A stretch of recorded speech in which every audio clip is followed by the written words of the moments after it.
अस्सलाम वालेकुम, मैं हूं आपका होस्ट और दोस्त फरहान रशीद और आप इस समय देख रहे हैं हमारा YouTube channel Farhan Rashid TV.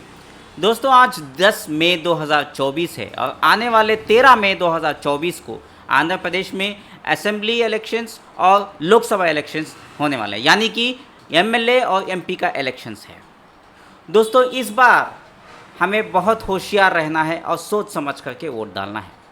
हम मुसलमानों को किसको वोट देना है, मैं सिर्फ आप लोगों को एनालिसिस बता सकता हूं, लेकिन आप लोगों को पूरा अधिकार है आपको किसको वोट देना है। वो आपकी चॉइस है, मेरी चॉइस नहीं हो सकती, ना मैं आपको ज़बरदस्ती कर सकता हूं।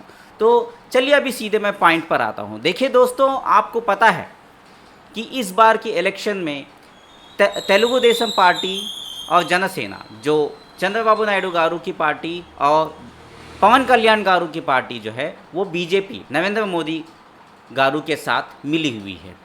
ये तो ओपन खुल्लम खुल्ला है और इनकी गठबंधन का अनाउंसमेंट इन्होंने किया है और इनका इस बार का इलेक्शन कैंपेन भी बीजेपी के साथ ही मिलकर किया जा रहा है।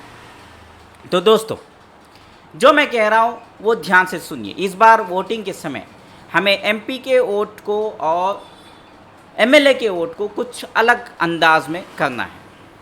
सबसे पहले मैं सेंट्रल के मुद्दे पे आता हूँ, क्योंकि ये बहुत बड़ा मुद्दा है, क्योंकि हमें मुसलमानों को बीजेपी के साथ क्या क्या जो है जुल्म सहना पड़ा है ये पता है। कर्नाटका का मसला मैं जो बता रहा हूँ वो ध्यान से सुनिएगा। हिजाब का मसला आया, उसके बाद 4% मुसलमानों का कोटा कर्नाटका की बीजेपी की गवर्नमेंट ने पिछली बार जब वो सत्ते पे थी तो उसको हटा दिया। तो यही चीज़ जो है अगर बीजेपी सेंट्रल में वापस आ जाती है तो आंध्र प्रदेश में भी 4% मुसलमानों का कोटा हट जाएगा। ये साफ साफ लफ्ज़ों में आप लोगों को बता रहा हूँ।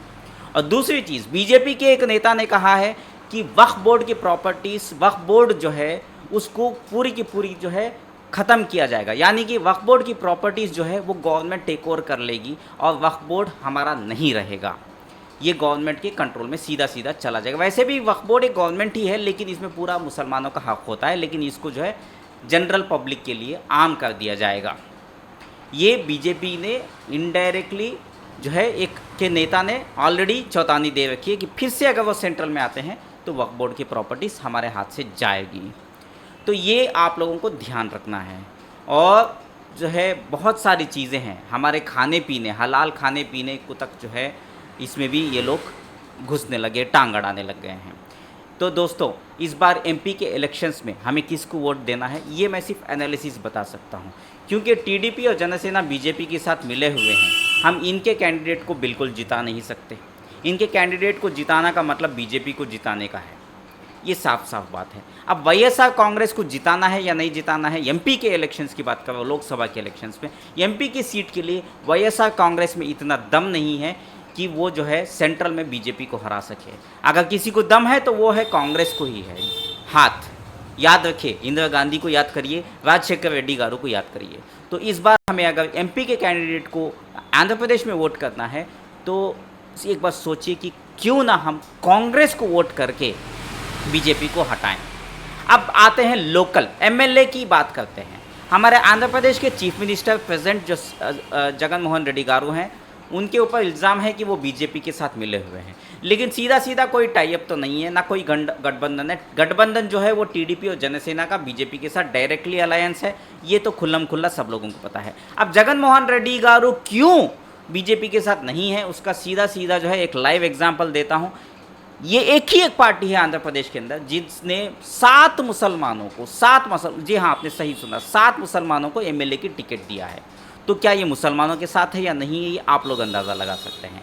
ये एनालिसिस की वजह से और ग्राउंड रिपोर्ट की वजह से हमको जो है सीधा सीधा कांग्रेस यहाँ पे जीत नहीं सकती। लोकल लेवल पे एमएलए की कैंडिडेट की बात कर रहा हूँ मैं। एमएलए की टिकट जो है, वोट जो है हमें वाईएसआर कांग्रेस को ही देना है, और वाईएसआर कांग्रेस को वोट देने में और वाईएसआर के एमएलए को जिताने में ही हम लोगों की जो है सेफ्टी है और भलाई है। बस इतना मैं कहते हुए इस बात को यहीं पे ख़त्म कर रहा हूँ। आप लोगों से आजिज़ाना गुजारिश कर रहा हूँ, बढ़ चढ़ करके 13 मई 2024 को जो है छुट्टी लगाना पड़े तो छुट्टी लगाइए। दूसरे गांव में है, दूसरे स्टेट में है, दूसरे कंट्री में है, हो सके तो आंध्र प्रदेश में आइए, अपने घर आइए, अपना वोट डाल करके वापस चले जाइए। वोट डालना बहुत ज़रूरी है।